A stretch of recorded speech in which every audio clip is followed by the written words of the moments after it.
Hi, good evening. Can everyone online hear me? Yes. Olga, you can hear us? Great. Welcome to the Fort Vancouver Regional Library District Board of Trustees meeting. I'm now calling this meeting to order. Is there a motion to approve the agenda as presented? Second. Any discussion? Can we get a roll call vote, please? Marianne Duncan Cole. A. Olga Hodges. Aye. Penela Pensley. Aye. Mary Williams. Aye. Christy Morgan. Aye.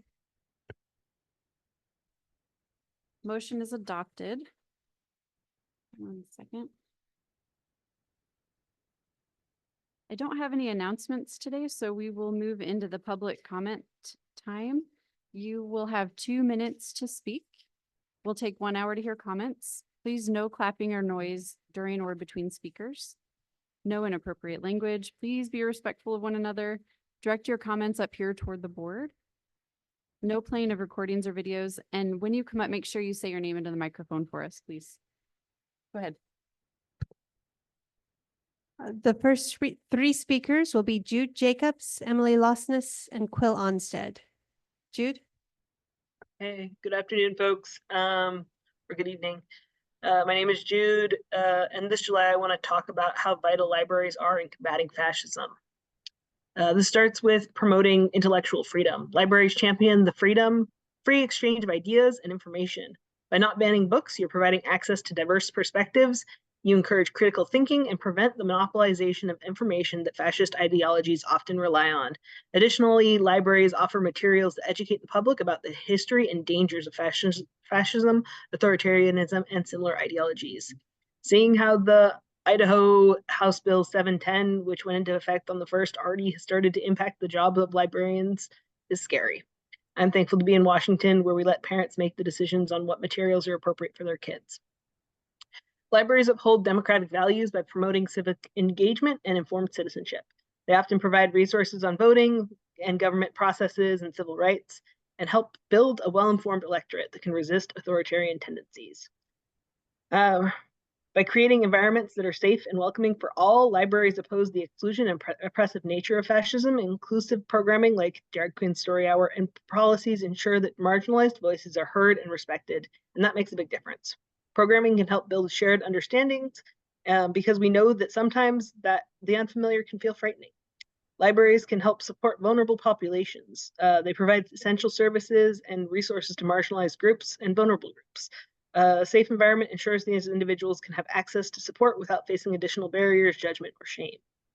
Libraries can act as community hubs where the people from diverse backgrounds can come together, fostering understanding and unity. This counters the divisiveness that fascism seeks to create.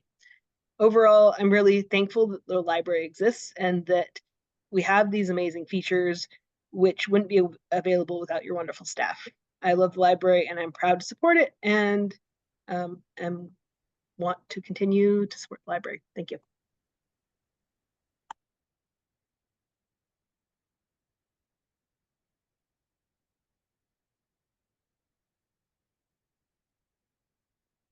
Emily? Good evening, board members. Thank you for letting me speak here tonight in support of equity and diversity at our FVRL libraries. I'd like to take a minute to acknowledge tonight the importance of meetings such as this and the role they play in community involvement. I know I myself and many members of the audience here tonight feel as though the world is spiraling out of control and there is simply nothing we can do about it. Every day, we are bombarded with images of hatred and bigotry around the world and in our own backyards. We are made to feel small, insignificant, and like we can't change any of it. Meetings like this are how we change things. It starts with our own community. This isn't screaming into the void where nobody can hear us. And because you can hear me, board members, I want to make a statement about the hatred and bigotry in our own backyards, and it's showing up in rooms like this one. I've been to many of these board meetings now, and every time I've listened to people advocating for things like book bans, anti-pride, and other pro-fascist ideologies under the guise of protecting children. You, board members, have the power to stop these ideologies from spreading to libraries, which are a cornerstone of our democracy. Libraries are sources of hope for many of us, and you have the ability to keep it that way. I encourage you to continue to do so and not let fascism spread to public spaces like our libraries. Thank you. Quill? Hi, my name is Quill Onstead, and my pronouns are they, them. I'm here to speak in support of Drag Queen Story Hour as a genderqueer member of the library community. I hope you had a great Pride Month like I did. Underneath the joy of getting to celebrate humanity's infinite diversity and infinite combinations, there's a growing pit in my stomach. While many people are just learning about Project 2025, the queer community is viscerally aware of what the future could look like. Anti-trans legislation has been introduced in over half the states, from bathrooms to sports to healthcare. Supreme Court Justice Clarence Thomas thinks Obergefell v. Hodges should be revisited. So yes, we take the time for the month of June to celebrate even louder and prouder before we go right back to the fight for our right to exist in society. Drag Queen Story Hour is a vital program that teaches kids about gender identity in an age-appropriate manner. It is a performer in a costume reading picture books to kids. Parents who do not approve of Drag Queen Story Hour do not have to bring their children to any Drag Queen Story Hour programs. I cannot stress this enough. If someone does not agree with Drag Queen Story Hour, that's fine. Parents make decisions for their families. FVRL offers so many other programs for all of the community it serves. What I and others have been objecting to is the efforts to enforce these decisions on others. Please allow the staff of FVRL libraries to present Drag Queen Story Hour and have the district live up to the ideals espoused in FVRL Libraries' equity statement. Libraries are for everyone. Thank you for your service to the community. The next two speakers are Margot Logan and Gary Wilson. Margot?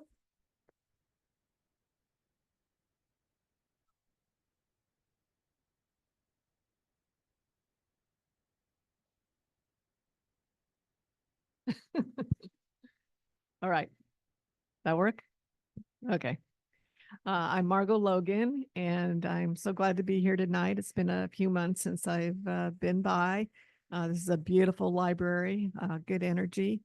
And my book donation tonight, which is very, it so works for what happened yesterday. Admitted Assassin. It's a new book. It just came out in 2024. I actually know the publisher now. And Roscoe White was did the kill shot on JFK in 1963. And he felt remorse. So he had left documents and materials that his son found later, I think in the early 1980s. And these two authors have taken all of the documents that his father left, and they're in this book. So it gives a chronology, gives the background, and it's been decades. Many books have come out, many who have researched Kennedy's assassination in 1963 was a coup.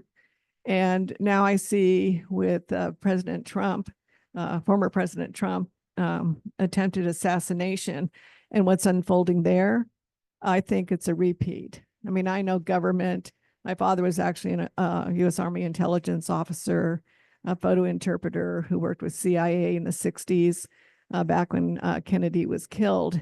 So I've really looked at this in the recent years, and there's a pattern that I see that's repeating here, including the FBI coming out immediately going, lone nut, there's no other, there's no other thing to look at.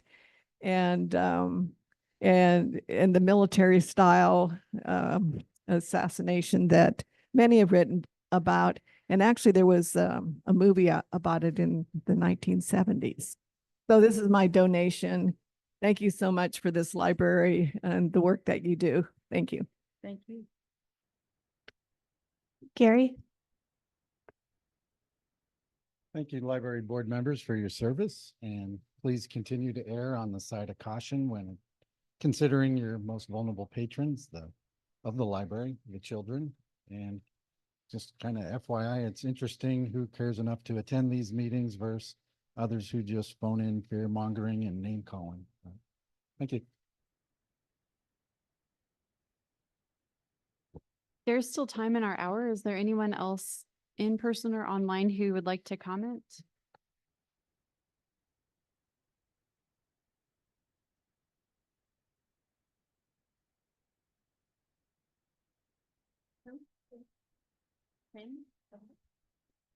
Quinn, please go ahead.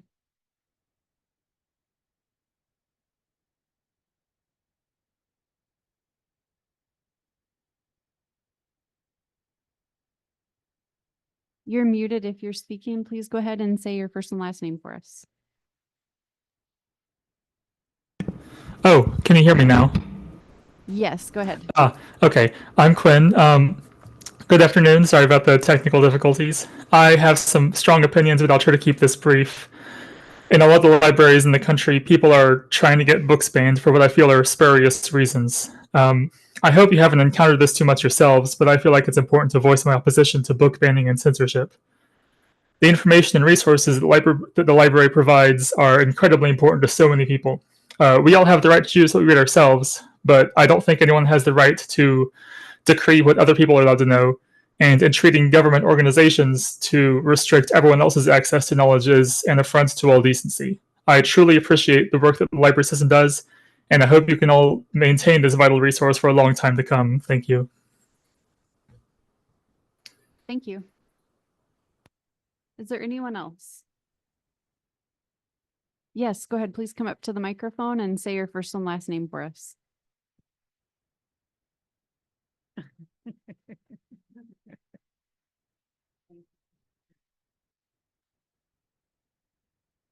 My name is Janet Holden and I'm from White Salmon. And I just want to thank you folks that serve on the Board of Trustees. This is a dicey time to be on such a board. Thank you for your service. Thank you. Is there anyone else who would like to comment online or in person?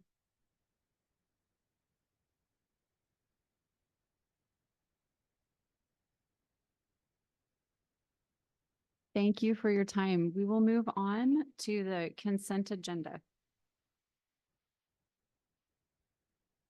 Is there a motion to adopt the consent agenda as presented? So moved. Second. Any further discussion? I move this to a vote, please. Mary Ann Duncan Cole, Aye. Olga Hodges, Aye. Penny Love Hensley, Aye. Mary Williams, Aye. Christy Morgan, Aye. Motion to approve the July 15th, 2024 consent agenda is adopted.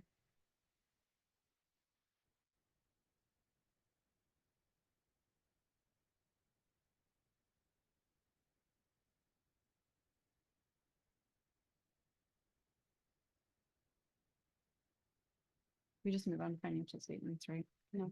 Nope. No. So, sorry, I lost my place, everybody. Okay. Next, we'll move on to the reports. So first up is FVRL organizational report with Jennifer. Good evening, everyone. A few important changes to administrative staff that I would like to take the time to introduce people to. First is Alicia Gamori, our new deputy director. If you want to come on up, Alicia. While she's coming up, Alicia has a BA in English and a MLIS. She served as the Associate Director of Community Libraries at the North Central Washington Libraries, most recently overseeing 30 branch libraries. So this should be a breeze, right? And prior to that, she was at Pikes Peak Library District and the City of Cortez Public Library and several school districts. we're really excited to have Alicia here with us. She jumped in on July 1st and has been busy traveling around the district and meeting with staff and getting to know them. So anything you'd like to say, just turn the mic on. Just, is that working? Oh.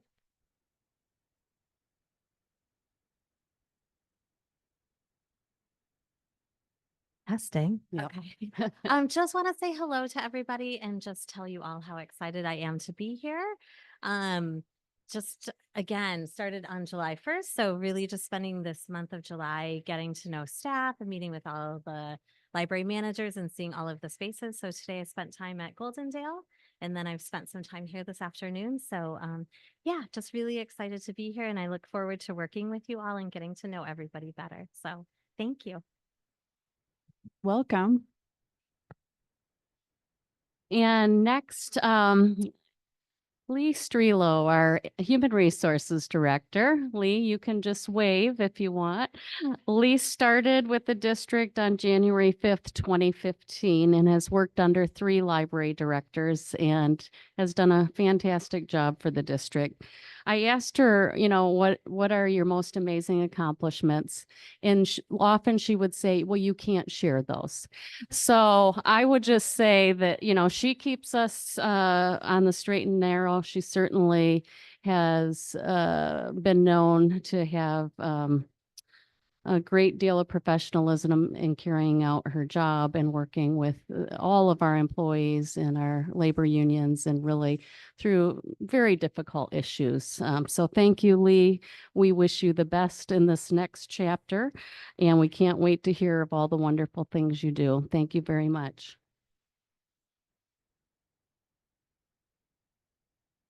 And due to many things, when I got here 7.5 months ago, one of the things I didn't realize were the number of administrative transitions that we would have.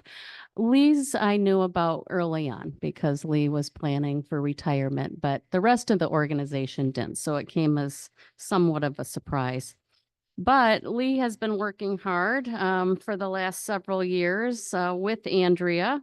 Andrea Schur, who's sitting right next to Lee, is our new HR director. Andrea has been serving as the HR manager since September of 2016. She's actually had several promotions since that time, working her way from HR coordinator to HR manager. She brings over 20 years of HR and management experience to the role, and also brings a tremendous amount of patience, insight, technical ability, etc. So we're really thrilled to have her step into this role. And Andrea, I would welcome you to say anything if you choose to. And Lee, I should have done that with you too. Okay.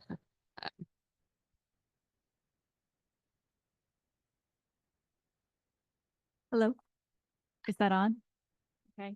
Well, thank you. I just want to say that I am really excited about this opportunity and to continue to support the library district, just, you know, in new and different ways. And Lee, we are really going to miss you. Yeah. Thank you. We are continuing our recruitment for a director of communications and marketing.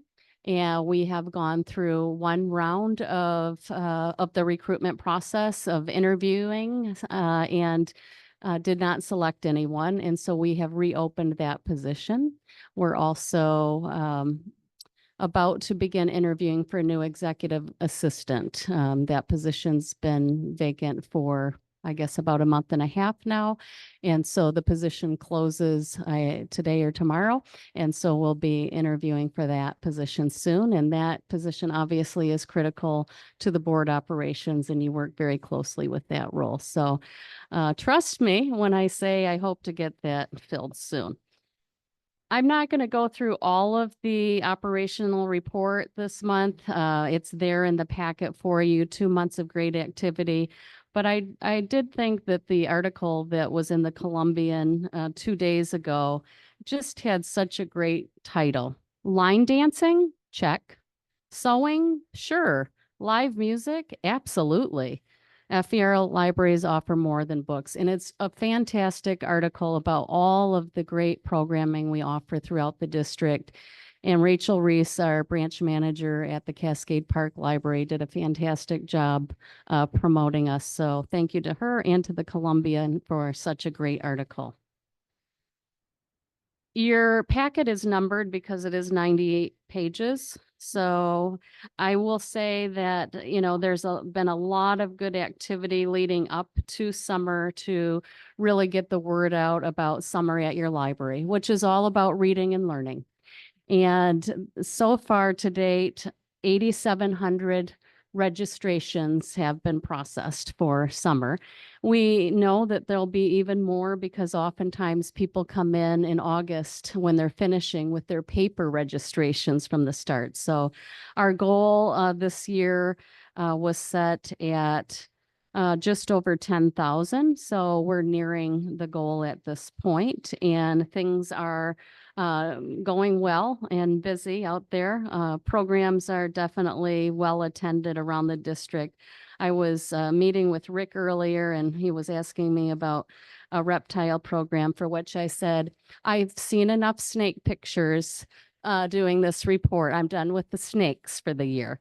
But, you know, the kids love it, and we certainly love to see the smiles and all the learning that goes on. The Woodland Library project continues to progress well. I'm now on page 33 of the packet. And we expect to be opening that library in October of 2024. So that's the first we're publicly saying in October. We're not giving you a date yet, but we feel pretty confident that that will happen. And as I said, it's coming along well. We need to get the board out there soon for a hard hat tour, so I'll try to get that arranged for anybody interested.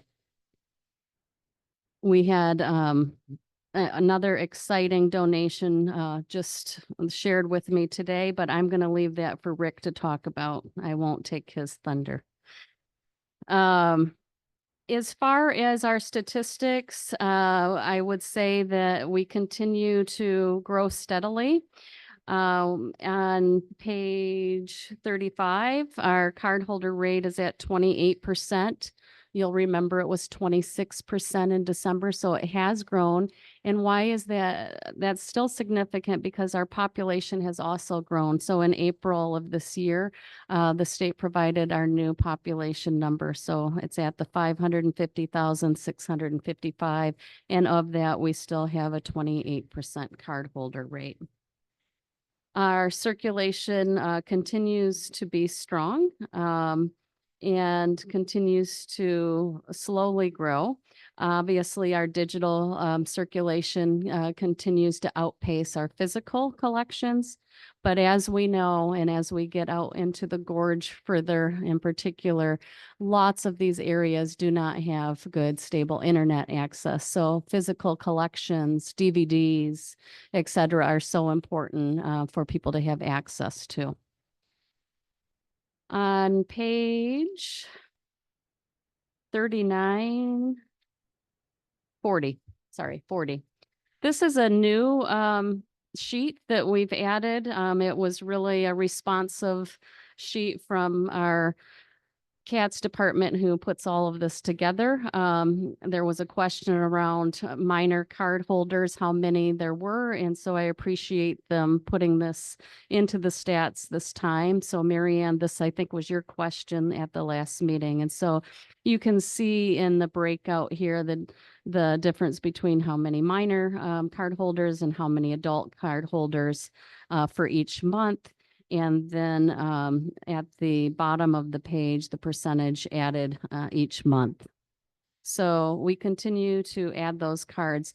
And I bring that up because we are just a couple months away from National Library Card Month in September. And so staff are working hard to gear up for a campaign. The campaign is really to bring greater awareness to the most important card in your wallet and make sure you have one, but also throughout the year how that card can be used. So I never anticipate that September is going to be the biggest sign up for Library Card Month, but we do spend a lot of time and will spend a lot of time talking about the importance of that card.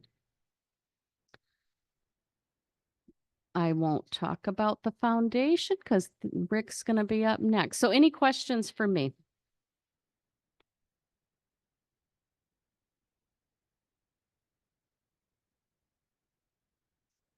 Thank you so much. Next, we'll have the FVRL Foundation update with Rick.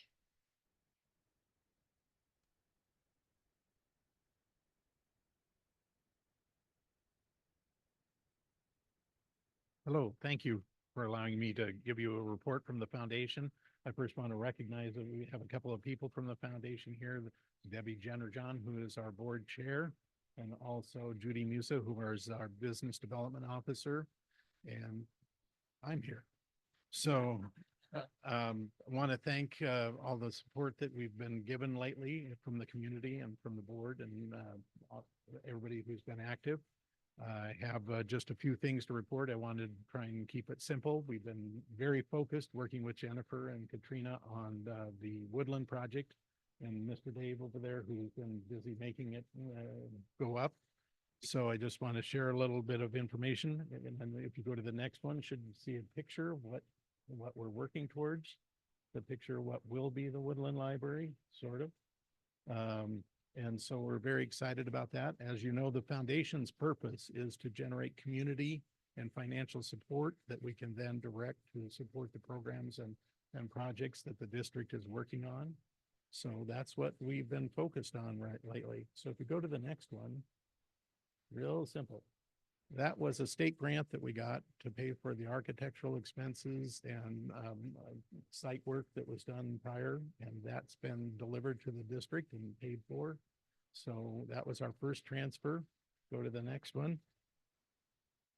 That was a check that we delivered in May to the district from our second and half of our third grant from the state for the Woodland Library project. I think they enjoyed that one very much. And go to the next one. That is a check that has been money that has been approved from the final part of the grant, the second grant, that we're waiting for it to be delivered to us so that we can hand it over to the district. They're holding their breath. So, but it's been approved and it's on its way. It'll be great for when that happens.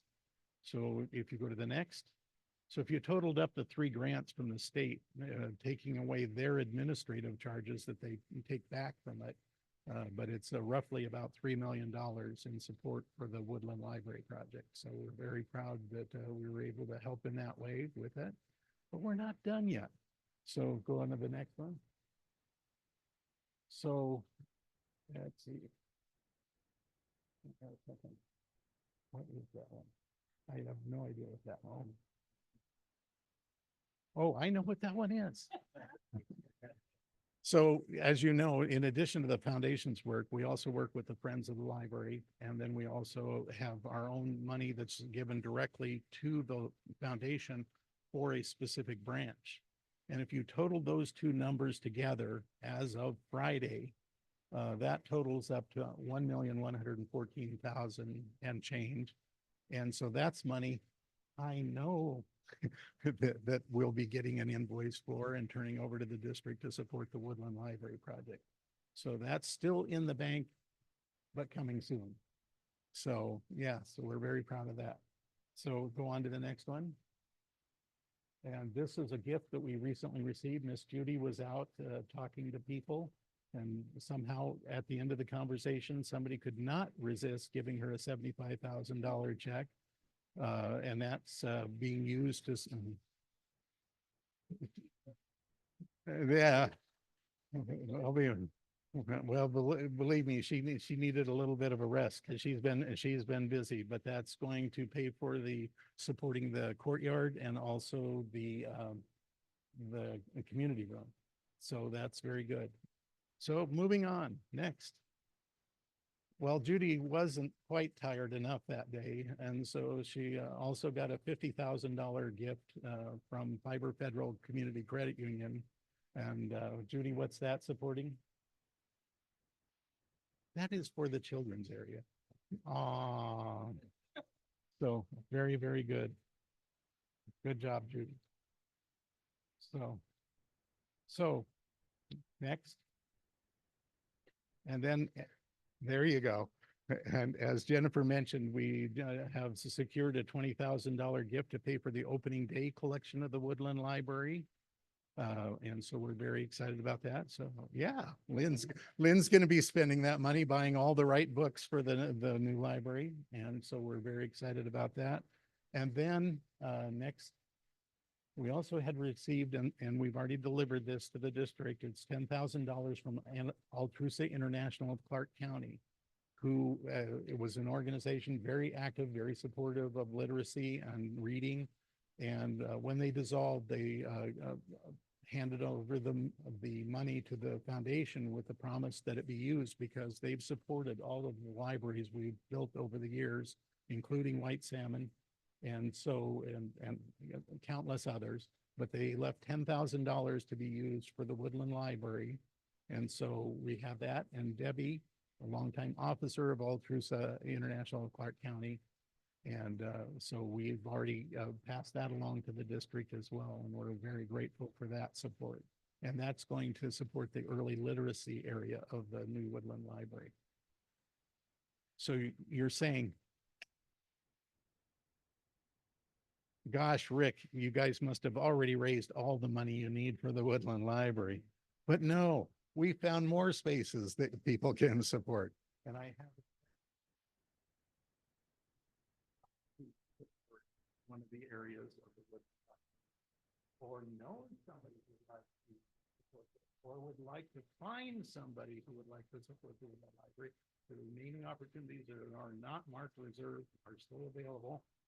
And the pledge form is on the back of the. We would appreciate it. Okay. Oh. Oh, excellent, excellent. Okay.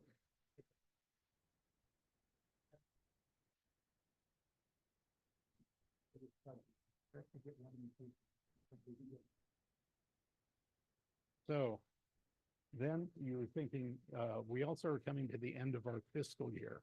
And so we're looking back, June 30th was the end of our fiscal year, and we're looking back at some of the things that happened in the last fiscal year. And so I want to bring the next one up. And this is kind of from our board, or the foundation board report, but 2023 dinner with David Baldacci was the most successful authors and illustrator dinner that we've ever put on. And also we were not recognized as a 4-star charity with Charity Navigator, which is something we had been working toward, which is its highest rating. So we're very pleased with that. And we had our clean audit. We get audited every year. And that includes all of the Friends groups as well as the foundation. 23 years of clean audits. So we were celebrating that. And then in February, we also had a Beaches Give Back Day, which was where the Beaches invites you to bring all your friends down, say they're there for the library. And it was the most successful one that Beaches had ever held for any nonprofit organization. So we're very pleased with that. And in April, we were, Judy and a crew out there working with the Friends of Woodland, put on the Love Your Library event. And again, we've been doing that for several years. It was the most successful one ever this year. And most of the money that are items that were used to put that on, the food, the chef, the people, the volunteers, there was not a whole lot of cost involved. So most of the money went forward to Woodland. So thank you, Judy, for all that. It came out to be over $40,000. So very good. And you're thinking, wow, boy, have you been doing a lot of stuff for Woodland? Well, we do some other stuff too. So next. Also, you know that we've started the new fiscal year and it's summer reading. And of course, we've gone out there and gotten support for the summer reading program. So we had a $10,000 grant from On Point Community Credit Union and a $6,000 grant from Umpqua Bank and multiple other gifts and sponsorships from other organizations. And so that's how we're able to help pay for the summer reading program. So we're pleased to do that. So, and then we weren't completely out of energy. So we started thinking about the 2024 Authors and Illustrator Dinner, which we've had on the calendar for Thursday, October 17th at the Hilton in Vancouver. And we're very excited about that. And we want to really make it a great year this year. And so we've been getting ready for that to make it one of the biggest and best we've done. And so we have just secured our author, and it is Laura Dave, who will be coming, who you may not be as familiar with her as some others, but she has a phenomenal voice in her books, and these are what's been coming out, and they've been optioned for movies, and so you can stream them if you want to watch. She's got originally was cast to star with Julia Roberts, but then it was switched to Jennifer Garner. So, but season 2 has just been approved for one of the books, and then she has another book coming out on September 17th, which is exactly 1 month before October 17th, which is the dinner. And so we're very excited for her, and she's going to be here, and she's going to be very excited. And you can find lots of videos about her on the internet, which I'm sure everybody is familiar with. So that's our next big excitement, and we'll be working on sponsorships and all of the things that goes with this. If you haven't been to the Authors and Illustrator Dinner, one of the ballrooms at the Hilton is dedicated strictly to a silent auction. And we have well over 1 year, we had 225 auction items. Most years we have around 150 auction items, but all of the friends put together auction baskets and can submit them. And the money that they raise, those baskets raised, comes back to the Friends of the Library. So again, it's about raising community support and financial support that we can use to help support the library. That's it. Thank you. Yeah. Vancouver's accumulated quite a few districts that are very ethnic. And some of them have people that are only speaking their original language. Have you ever had to deal with that or looked at some approaches to get to those kinds of communities? I'm not sure without working with the district. Okay. Exactly. The foundation doesn't really design the programs we support. We just are asked to support them. I was thinking there might be support specifically for some of the languages that those people speak. Yeah. No. Okay. That would be something we'd have to be asked to do. Yeah. So. Thank you so much. That's amazing. Good job. I would just say we have giveaway books in multiple languages, for example. So yes, the foundation does support that from that standpoint. And I thank the foundation. I mean, obviously, you can see the amount of fundraising and friend raising that does go into their work. And the Woodland Library would not have been possible without the help of the foundation and the Woodland Library Friends. So we're very thankful for them.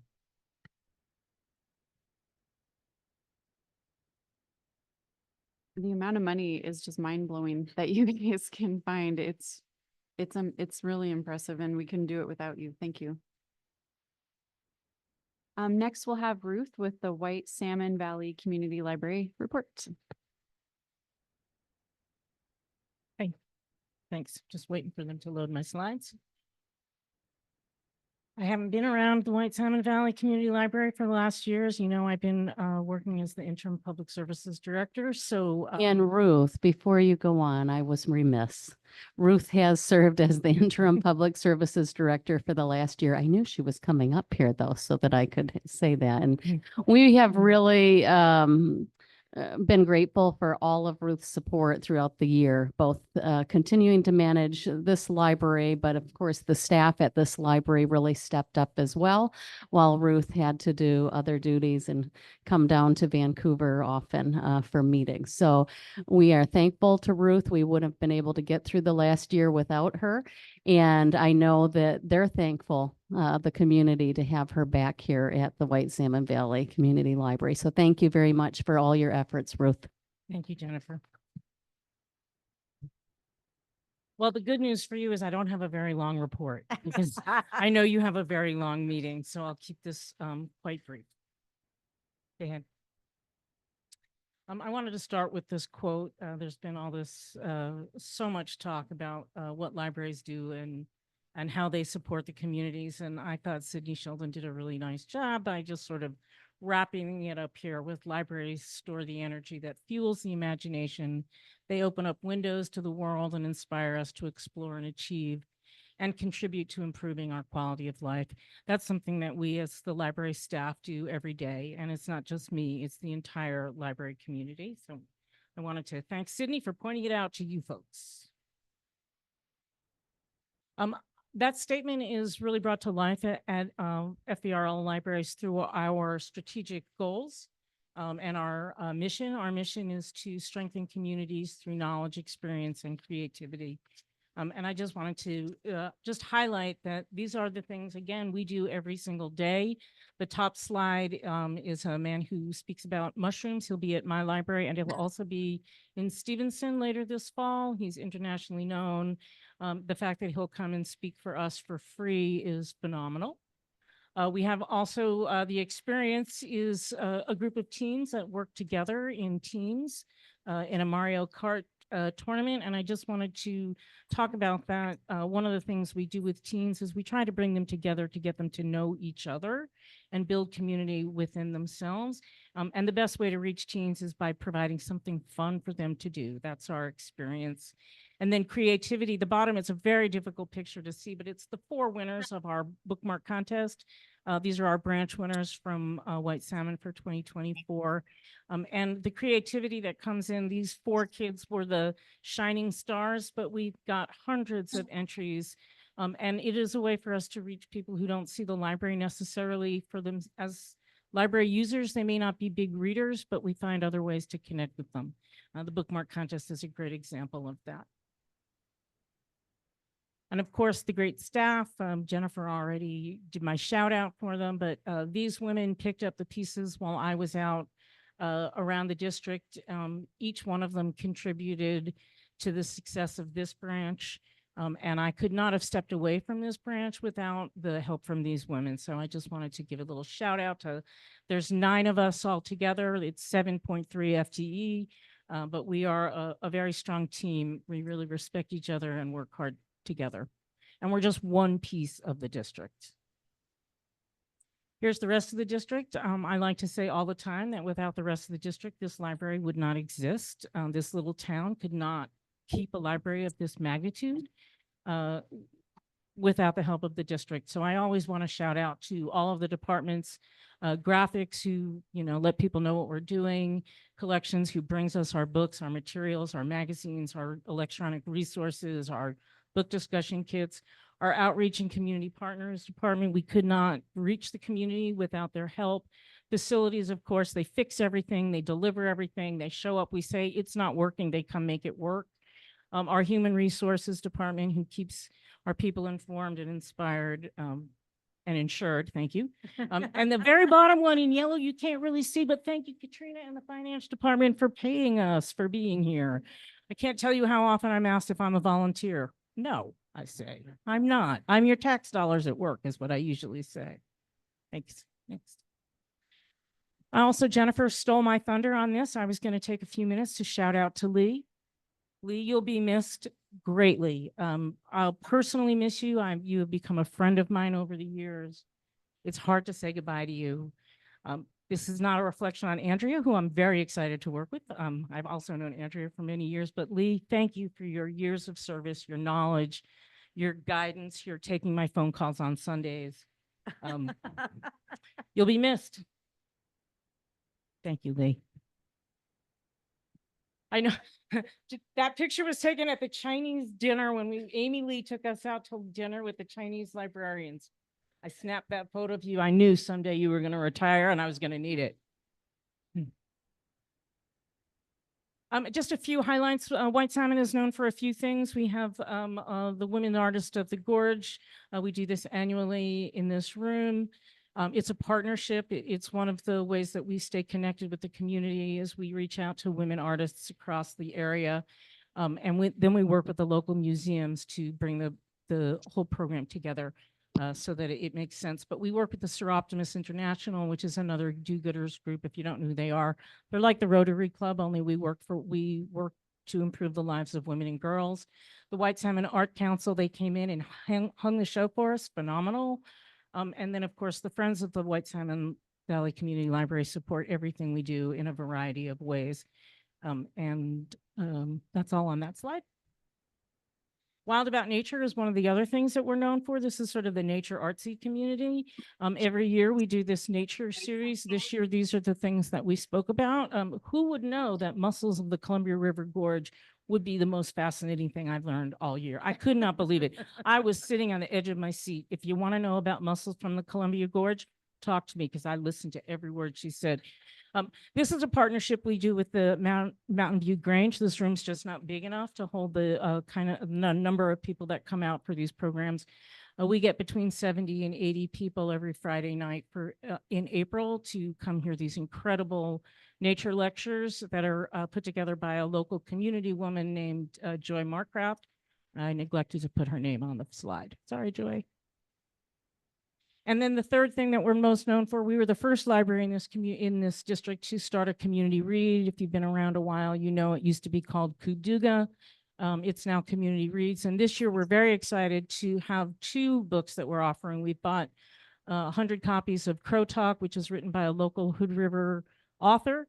And she will be here speaking for us and with us about her wonderful book. And then we paired it with a nonfiction book called Gifts of the Crow, also a Washington author. Dr. John Marslaff is a professor at UW. If you've seen any of the work on crows and how smart they are and amazing and how they recognize people, that work was done by John Marslaff. So they'll both be here to speak this October. Sadly, we have a program on October 17th. We won't be at the Authors and Illustrators. We'll be right here talking to Dr. John Marslaff about the Gifts of the Crow. And then I'd be remiss if I didn't mention the Friends of the Library. They just are, I often talk about them as friends, capital F, lower F, and people have said to me, what does that mean? Well, in the library world, the capital F friends means these are the friends of the library. They come and they run our bookstore. They do our ice cream social. They support the bookmark contest. They do all those things that I listed up there. But many of them have become my friends, lowercase f. So I just can't thank them enough. Some of them are here tonight. There is coffee. It's organic over here. Please help yourself to coffee. There's decaf as well as regular. There's half and half. Whatever doesn't get drunk's going down the drain. And how sad is that to pour organic coffee down the drain? And then lastly, Laura Bush is, so you also said this tonight. You stole my whole thing, Jennifer. She got this from me. Anyway, Laura Bush was a former librarian, and this is one of her famous quotes. I found the most valuable thing in my wallet is my library card. Absolutely is monetarily as well as I would say emotionally, the library card is the most important thing in your wallet. If you don't have a library card, don't tell us, just go get one. We'll be happy to do that quietly so no one else knows you didn't have a library card. Any questions for me about white salmon? All right, well, thank you and thank you. Good job. Thank you.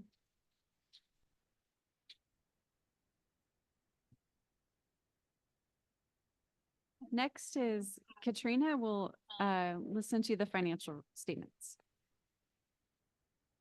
I'm thinking it's not very fair that I have to follow Rick and Ruth.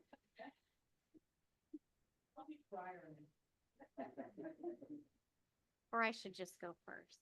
I will also say that one of my favorite things to do at FVRL is to give Rick invoices because he pays them with a smile, in person with a smile.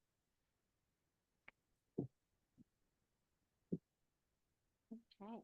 The first report I have for you this evening is the budget to actual financial statement for April. In April, our cash increased 7.6 million over our cash balance in March, which is a 2.3 million increase over our January 1st balance. We also updated our reserves.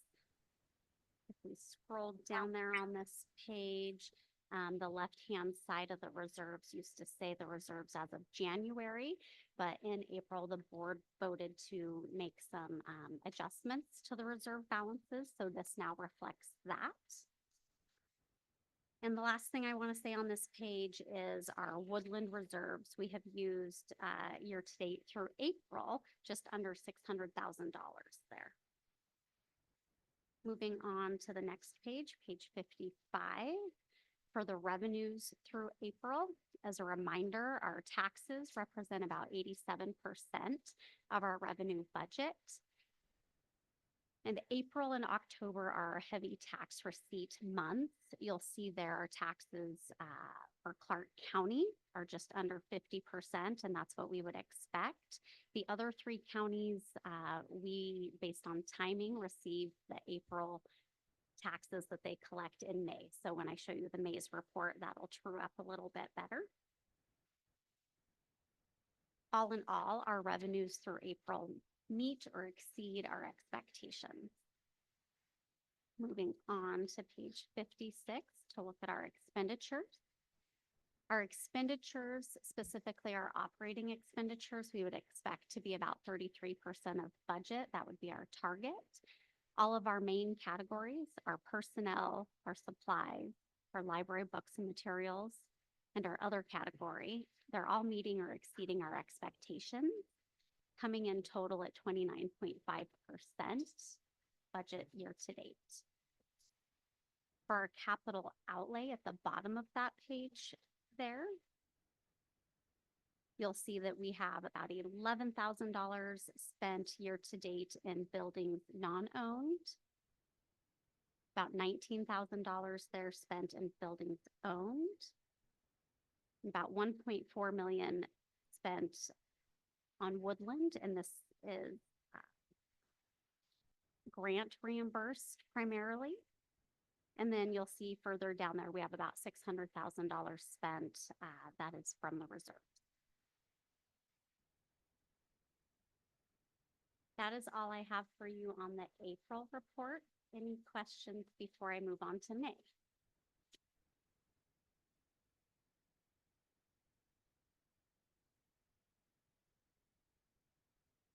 Moving on to May, and since we're talking about stealing thunder, Rick did steal some of my most exciting things to share about what happened in May. So our cash balance increased here 1.7 million over April. Typically, we would not see this, but because of the $1.8 million check we received from the foundation, it helped us keep our cash balance increasing. Our year-to-date net increase from the beginning of the year through the end of May is about 4 million. What that has done or how that has impacted our 60 to 90 day operational budget reserves is it took us from the beginning of the year having about 3.5 months of reserves to at the end of May having just under 5 months worth of reserves.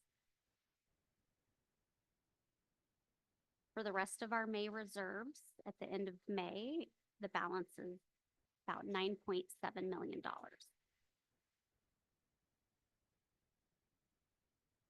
For our revenues, year to date, we have 55% of our budgeted revenues. And you can see there how Skamania, Klickitat, and Cowlitz County caught up with Clark County meeting or exceeding our 50% revenue mark. I'm going to scroll down to the bottom. Most of our revenues are meeting or exceeding expectations based on all facts known. Two areas I want to point out under miscellaneous is our investment revenue continues to trend above expectations, being at almost 65% of budget. And there you can also see that 1.8 million check against the just under 2.5 million in grant revenues expected to be received this year for the Woodland project. Moving on to May expenses, page 59. Our budget target through May is 42%. And again, all of our categories, all of our operating categories meet or exceed our budget expectations. Our personnel is just under that percentage, with the main drivers continuing to be vacancies offset by payout. Both supplies and library books and materials are under budget. This is a combination of strong budget management and some timing impacts. In the other services and charges category, there are two individual line items there that are slightly above budget. The first one being training and travel. That's primarily a timing issue, and a lot of travel happening earlier on in the year. And then our miscellaneous dues printing other is slightly above our 42% target based on annual dues being paid early on in the year. And the only thing that I'm going to reiterate on capital is specifically our Woodland project, between what's being reimbursed through the grant and what's being paid through reserves. We're at just under $3 million in 2024 being paid out to date. Any questions on May's financial activity? You've had a couple of years of really huge capital expenditure demands with the buildings that have been going on. Do you see that changing a little bit, or is it we're going to be just seeing more building expenses coming in the next 5 to 6 years? I didn't see how you dealt with it. So obviously with the Woodland Community Library, we've had large expenses. It's a $8.5 million project. And half of that is coming from grants, Foundation and Friends, and the other half from the operational reserves that were allocated for Woodland. As far as other expenses on building projects, as far as repair and maintenance or other capital outlay, for example, new roofs, those kinds of things, those expenses will continue to be of demand. HVAC systems have to be upgraded, roofs have to be replaced, decks have to be replaced, etc. So that will be a big part of our 2025 budgeting process, is to dig into each of our current facilities and see what we believe we're going to need over the next couple of years so that we can have a good financial forecast. You got that right, Dave? All right.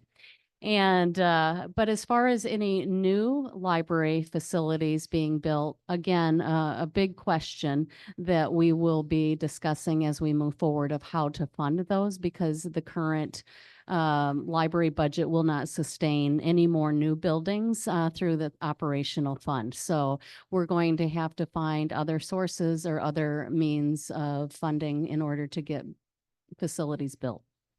And from what I've read and remember is not as good.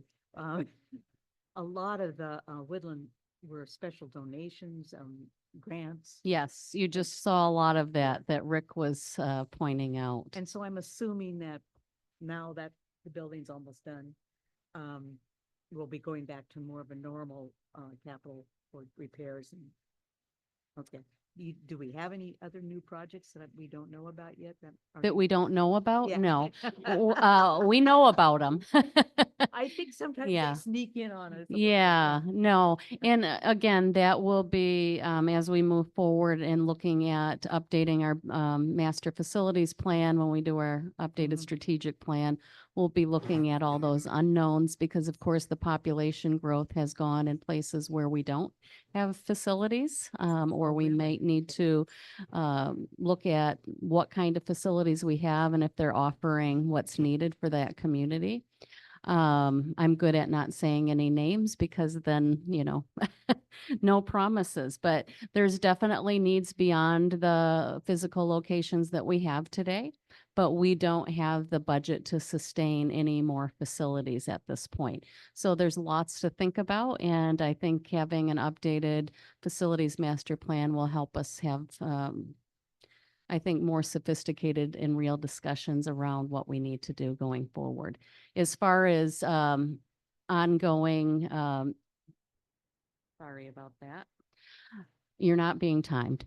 As far as ongoing repair and maintenance of our current facilities, a lot of them are aging, and so there's lots of needs. We also have lease facilities like the one we're sitting in here, and we have several more years on this lease, but the question will be, do we re-up the lease? What else do we do? There's only so much actual availability of a place to put a library in this area. And it's obviously a beautiful building that we have here. It's well used, but those are things we think about as we move forward. So we have leased facilities, we have owned facilities, and with the leased facilities, if those are with other, like with cities, like the city of Goldendale, that's a leased facility. It's owned by the city of Goldendale, but we have provided far more repair and maintenance to that facility than is called for in our lease. That's because we still need to cool the building, even if the city doesn't have the money to do that. So there's a lot of negotiation that goes on around these facilities. And that when we're looking at our cost going forward, those are all considerations we're going to make sure we have the budget to maintain them. Thank you for that overview. Yeah. Appreciate it. Any other questions?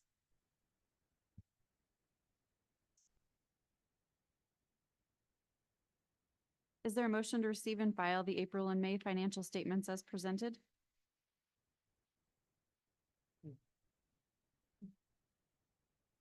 So moved. Seconded. Any further discussion? I move this to a vote, please. Mary Ann Duncan Cole, Aye. Olga Hodges, Aye. Penny Love Hensley, Aye. Mary Williams, Aye. Christy Morgan. Aye, motion passes. Next is the business portion of our meeting. First would be the Finance and Facilities and Finance Committee. Katrina's going to stay with me for most of the meeting because lots of these topics, we will call on her to support. The first item up is 2024 budget amendment and cash, not case, cash reserve allocation adjustment. As you know, when we put the 2024 budget together and it was adopted in December, we were in the middle of a leadership transition.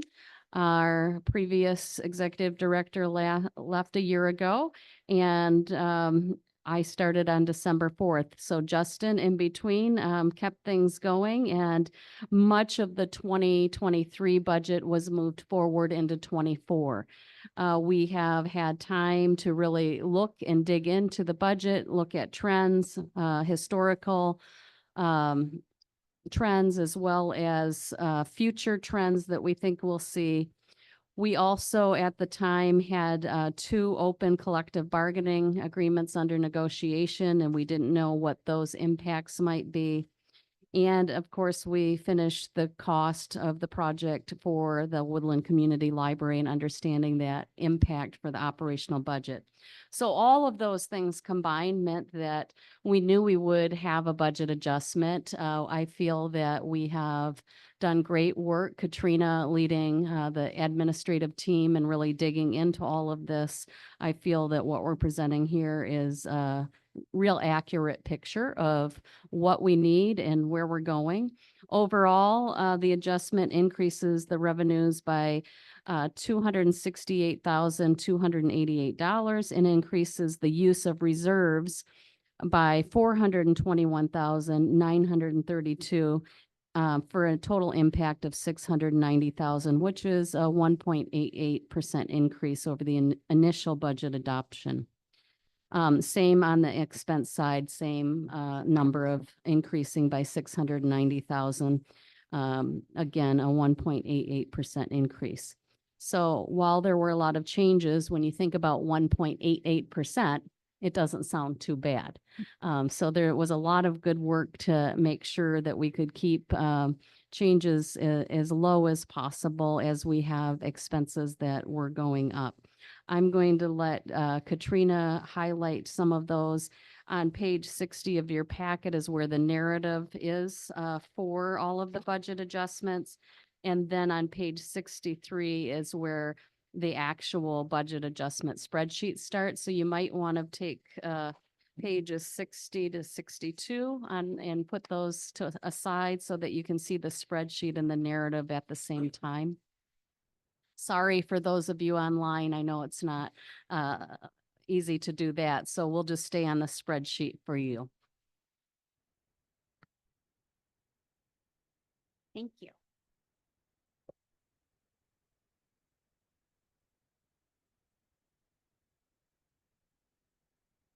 So the first note there you'll see is next to property taxes. In line with expectation, we budget based on our levy. However, we don't always collect based on our levy. We perform some trend analysis and we collect pretty close to 100% of the levy, which is great. However, we did make a modest adjustment based on historical trends to adjust those revenue streams down based on what we expect to collect for 2024's levy. Note 2, there is under other taxes. Those increased by $70,000, again, based on our trend analysis and expectations from year to date, our current year to date receipts as well. Moving on to note 3, in intergovernmental revenues, grants, and contracts. There was some shifting around, both increases and decreases throughout. We increased our federal in lieu of taxes based on trend analysis. We added grants through the ESD because that's a known grant that we receive annually. We decreased slightly our state board revenues because we don't expect those to be as high as they were initially budgeted for. And we remove state grants altogether because we currently are not aware or expect to receive state grants in 2024. And the final note in this category is we decreased our Yale Valley Library District revenues. This is a combination of a contract amount for our operations as well as reimbursements for capital. We do not think that we're going, based on timing, that we will get the full capital reimbursement in 2024. And I wanted to take just a minute because we don't talk about this much at the meeting. So I think it's just good to remind ourselves that the Yale Valley Library District is a separate partial county rural library district, and we provide service to them through a contract. They have their own library board, a 5-member board, and collect taxes, but they have no staff, books, computers, etc. They have a building and they contract with FVRL to provide library services to their district. We provide those services and we treat the Yale Valley Community Library as one of our own day in and day out. It is mostly a self-service library where you use your library card to get into the library and use it at self-service, just like it says. But it is staffed some hours of the week by our staff as well, and programming happens. They have a Friends of the Library group, etc. But for those of you that kind of wonder, well, what is this? That's what it is. And they were formed over 20 years ago now and saved up money for years to build their library that opened in 2022. And so now, since then, we've been providing the service. And so annually, just like we do, they look at what levy amount they're going to tax their taxpayers to provide library services. And that amount then transfers into our service contract and what we charge them for, since we're the ones providing the service. But they also have capital money that largely came from timber tax that was left over after their building was built. Around $300,000 is what they have left. And so anytime that capital repairs are needed on their building, we will still coordinate and do those repairs, but then we bill them. So that was what Katrina was talking about. We don't believe that we're going to have the capital repairs that we had anticipated this year, and so that's being reduced. Okay. Moving down to the miscellaneous category, the most significant changes here really come down to reclassification. So I will cover all of those in a moment. Before I do, I want to bring your attention to the investment revenue, that very first line, as mentioned in the financial reports. We are trending above expectation for investment revenue. So this has been increased to more closely match what we expect to receive by the end of the year in investment revenue.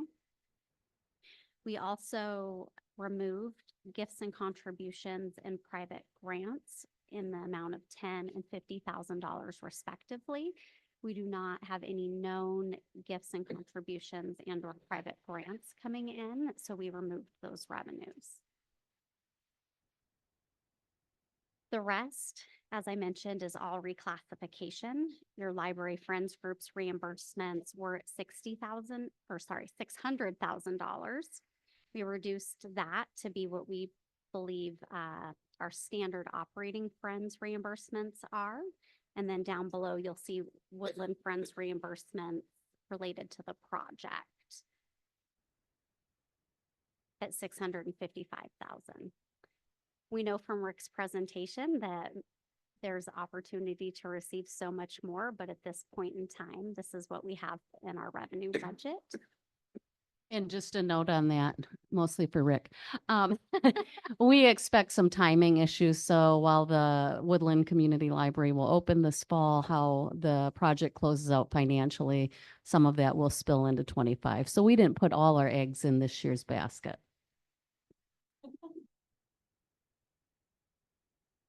Similarly, we saw that with the grant. We were able to recover some of the grant money in 2024 from expenditures from 2023. So yes, we do expect timing. So then you'll see the library foundation reimbursements, again, significantly decreased, but then the line below that, you'll see foundation reimbursements through the grants. So the first line there is just our standard operating reimbursements that we get through the foundation annually. And then the next line is the grants related to the Woodland project.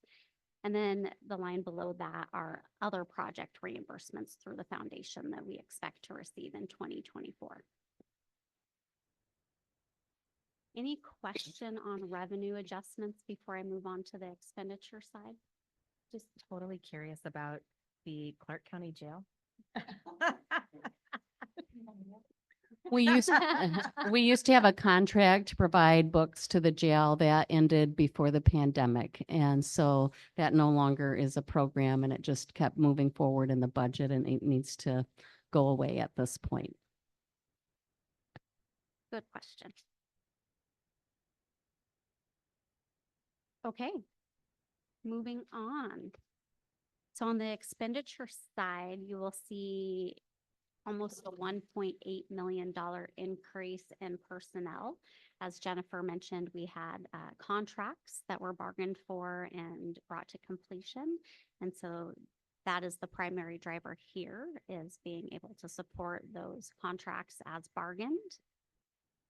And then, of course, all of the percentage-based benefits that go along with those bargained wages. For supplies, our most significant impact here was a decrease of $171,500 in FF&E. The original budget was from 2023 and represented FF&E that was needed for our current operations center. FF&E stands for furniture, fixtures, and equipment. So all the tables, the chairs, desks, things of that nature that went into the operations center. So we don't need that budget in 2024, and we're able to significantly reduce there. Note 7A is around professional services. There were professional services happening on the Woodland project in 2023, and there did also continue to be and do continue to be professional services in 2024. However, how we budgeted for and are coding those for financial transactions are different. So we were able to reduce our professional services budget here for the Woodland project costs that carried over from 2023. And then we were also able to add and offset those decreases for professional services, accounting related, and the gap of having somebody in my position, as well as put some funding there for facilities and strategic planning. The next line, communication. We decreased the budget there, primarily just trend analysis and knowing areas that weren't going to materialize. You'll see an increase for repairs and maintenance, for building repairs and maintenance needed that were not known or anticipated, as well as some required technology needs. And then moving down to capital outlay. So buildings non-owned started the year at $250,000. So we decreased that by $180,000 based on a thorough analysis of what we actually need to perform on those buildings, any facilities work that needs to be done. Buildings owned was significantly decreased just to represent current buildings owned. That budget of 3.3 million previously also represented Woodland expenditures to be covered by the district and then reimbursed. And so now you'll see below that, there's Woodland FVRL reserves expenditures, and then Woodland grant reimbursement expenditures, and Woodland other reimbursement expenditures. So we've clearly separated and classified these different expenditures based on their revenue sources. And then you'll also see a reduction of $100,000 for machinery and equipment. We do not have any plans in 2024 to purchase or replace machinery or equipment. So we were able to reduce that. Any question on expenditure budget changes?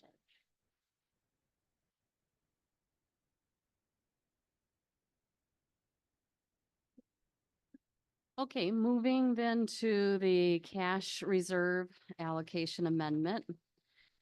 So in order to, first of all, balance our budget, which we're required to do, based on looking at all of the adjustments that we could make to the operating revenue and then what was demanded of operating expenditures, there was a gap of about $400,000. And so that $400,000 is to pay for the one-time stipends that we agreed to with our unions. And it's important to note that we made sure that no ongoing expenses would be paid out of reserves. That's something that we have continued to talk about, that reserves are for one-time expenses. And so as we looked at the budget and where the demands are, we felt that we could move the cost of the one-time stipends for 2024 out of the reserve budget.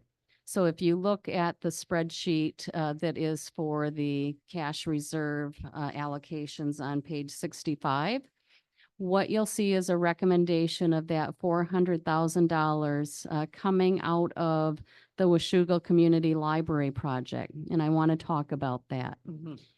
The Washougal Community Library project has, like Woodland, been waiting for years and years to be funded. The district, even though money would, in this case, if you approve it, be taken away from the project, we still would have added $1.1 million to the project in 2024, which is significant. Which would leave the cash reserve allocation at almost just under $4.1 million. The estimated project cost, however, is $11 million. And we don't have a source for that gap of $6 million at this point. We've had lots of discussions with state legislators, with the city. Obviously, our foundation continues to work with the Friends Group and with the community to look at fundraising options, but there is still a very real gap. So whether that $400,000 is in that bucket or not isn't going to change the fact that we have no short-term reality of bringing that project to a close unless someone listening knows someone that can give us $6 million, we could start today.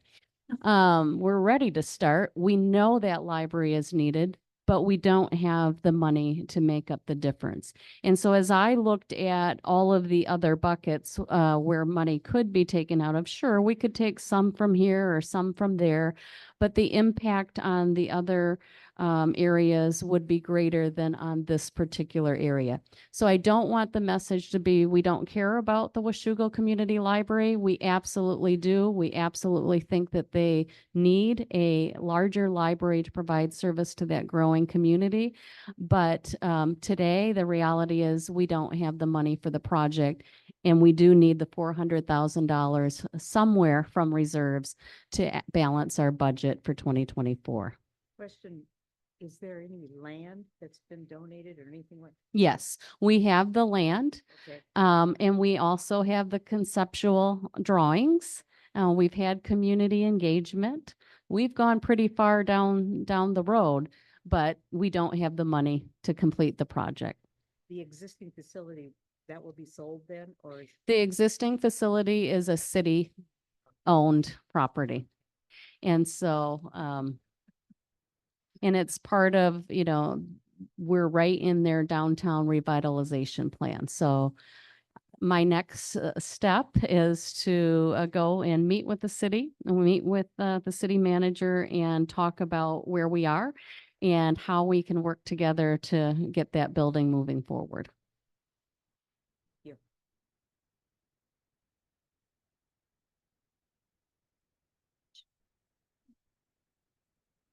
Are there any questions?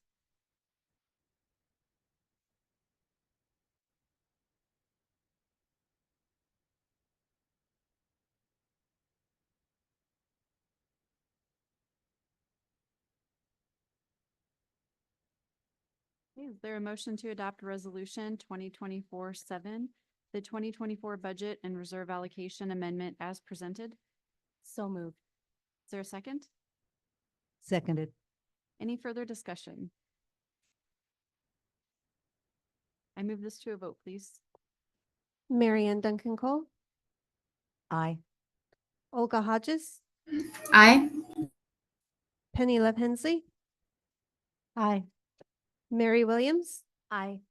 Christy Morgan, Aye. Motion to adopt resolution 2024-7 addressing the 2024 budget and reserve allocation amendment is adopted.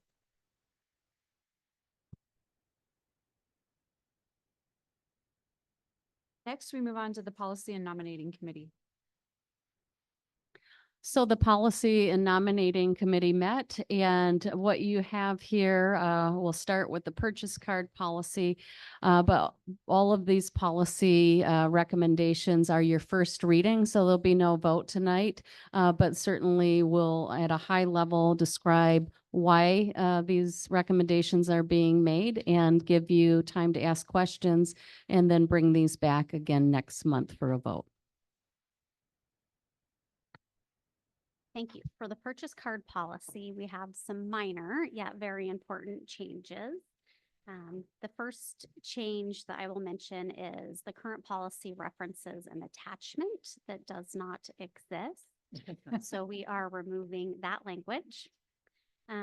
After that, we want to make some changes to the timing. Currently, credit card holders are expected to turn receipts in within 48 hours of making their purchase. And as we prepare for bigger transitions at the district, we want to provide cardholders their statements at the end of the month and then give them 5 days after they're provided their statements to turn in all of their receipts supporting the statement. So there's a timing change there. And we are also changing to remove the requirement of POs. That is not necessary for credit card purchases and is not in line with how we are currently processing and paying the credit card. So that is no longer an appropriate thing for our policy to have. Question on that. So the people that have credit cards are probably very aware and have established policies of what can be spent. Do you have some people that are driving a vehicle that, oh, the tire blew, I'm gonna buy a new tire, and you don't have, No, we don't see anything like that. Okay. Typically, the credit cards are used for purchases for programming, purchases of supplies, things of that nature. thank you. And the final change that I will mention is we also updated the attachment that does exist that is referenced there at the top, the user agreement. The user agreement has been updated to reflect the changes within the policy as they're applicable in that document as well. And that is all I have to say unless there are questions.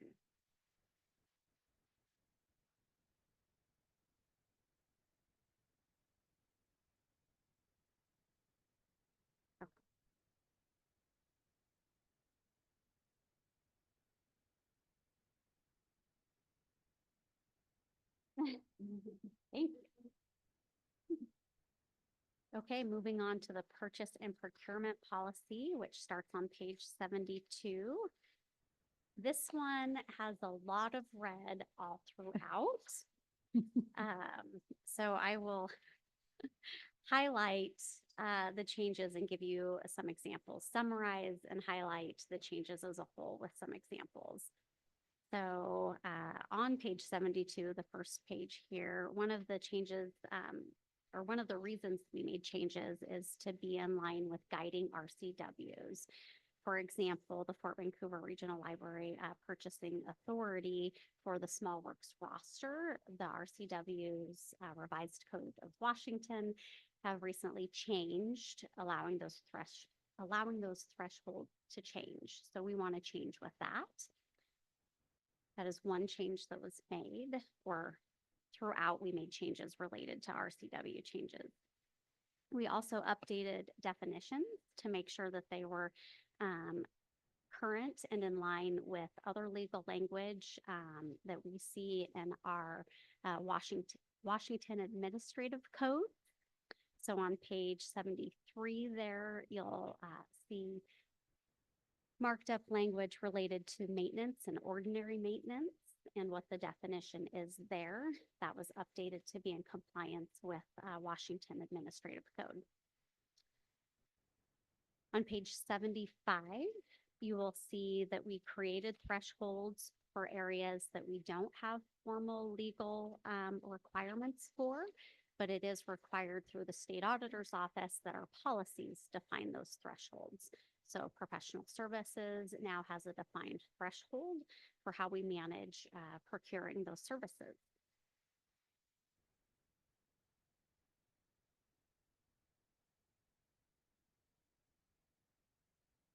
We also increased language and options where value was added. So on page 75, we added language to government contract to include the concept of piggybacking. Government contract language is specific to federal contracts.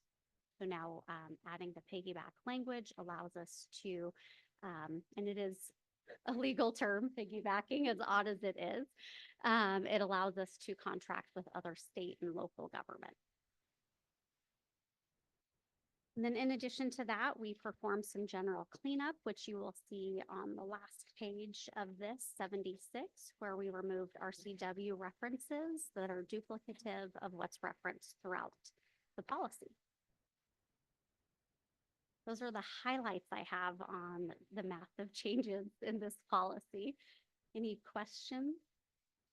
While you're thinking of questions, the next document does go with this document in that in order to use the MRSC rosters, you have to adopt a resolution. And the resolution that's before you is what MRSC actually provided for local governments. We tailored it for us, but it's very long and very detailed. And so there's no red because it's all new. And it would replace the last resolution you did the last time this policy was adopted. So they go together. And this one gets rid of the old one. I actually do have a question on page 72. When I was reading this earlier, under prevailing wages, it says it is FVRL's responsibility to ensure compliance as applicable before payments are made to contractors. So, does that mean that they come and do the work and then before we pay them, we have to check if they did what they were supposed to do? Really? Yeah. Wow. Okay. So every month, I tell you about the amount at the Mhm. top that's based off of legal compliance and whether we've paid more or paid less, or we're holding on to expenditures. That's largely based off of that. So Okay. anytime we have work, they have to file documents like intents and affidavits, and we won't pay them until they have fully complied with requirements. Yeah. How do you know that? Who? L&I. So we look it up on L&I. So Wow. they Okay. file with L&I and then we validate it.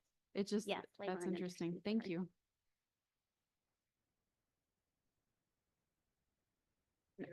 Yeah. Yeah. Any other questions or discussion? Thanks for keeping things updated.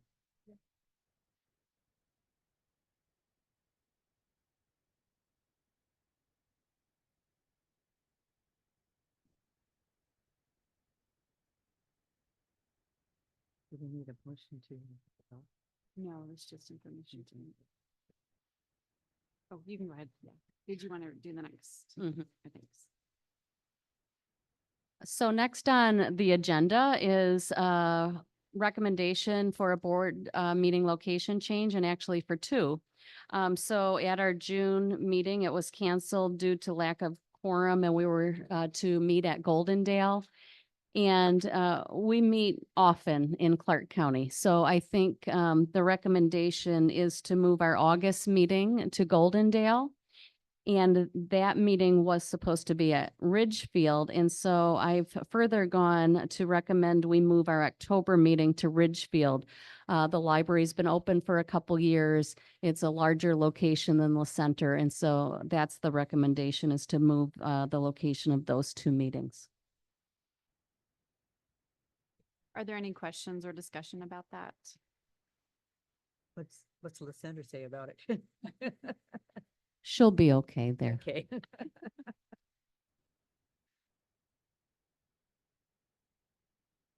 All right. Is there a motion to approve the meeting location changes? So moved. Seconded. Any discussion, questions? Can we move this to a vote, please? Mary Ann Duncan Cole, A. Olga Hodges, Aye. Penny Love Hensley, Aye. Mary Williams, Aye. Christy Morgan. Aye, motion passes. Thank you. I did forget to ask you how long you think we might need for executive session. 2 minutes.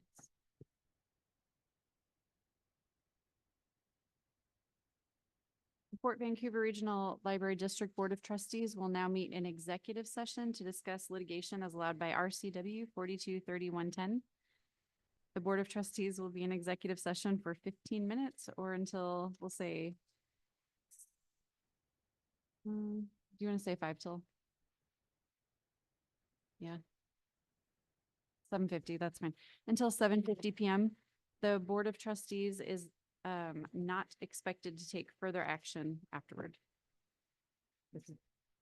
All right. Thank you.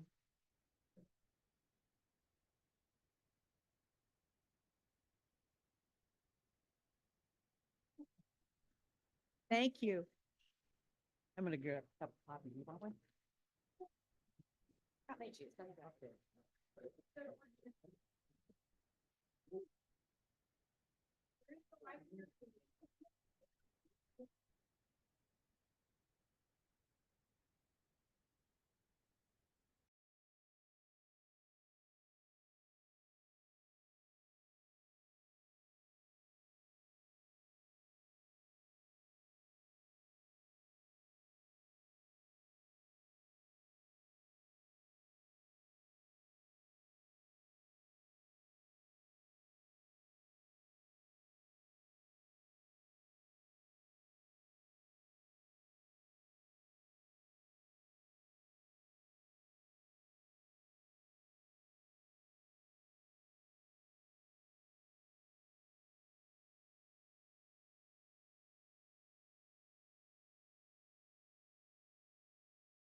All right, I'm going to call this meeting back to order. Thank you all for coming back.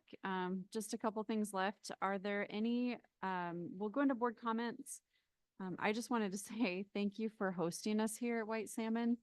This is a lovely area. We were just talking about the drive up here. I love coming here. And Lee, I wanted to thank you. You have helped me and the board so many times. You have helped a fresh newbie board navigate hiring an executive director. So many questions. I mean, I am really grateful for the time that I've got to work with you. Thank you. Thank you. Yeah.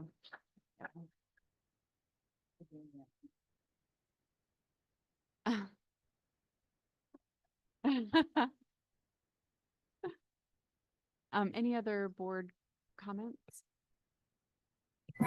I'll say something. Can you guys hear me okay? Yeah, go ahead, Olga. Yeah, I just wanted to say farewell to Lee and that it was such a treat to work closely with you during the recruitment process. Your professionalism and guidance was really admirable, and I wish you the best and all the fun that you're going to have after this. Yeah.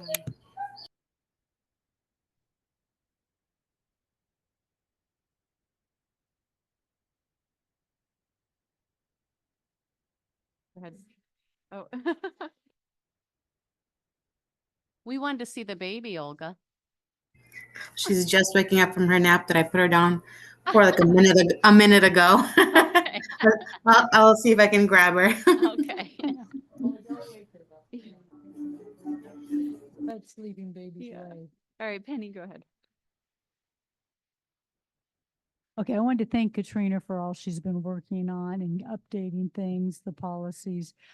You've done so much in a short period of time, and I appreciate that this is less that we have to worry and stress over. So thank you for the job you're doing. I wanted to give a shout out to David from Stevenson Library, who was able to, while I was camping, accommodate me with a table to go to meetings. He fixed my computer for me so I could see the screen inside. We did want to shout out to him, and for Justin for driving me up here. Thank you.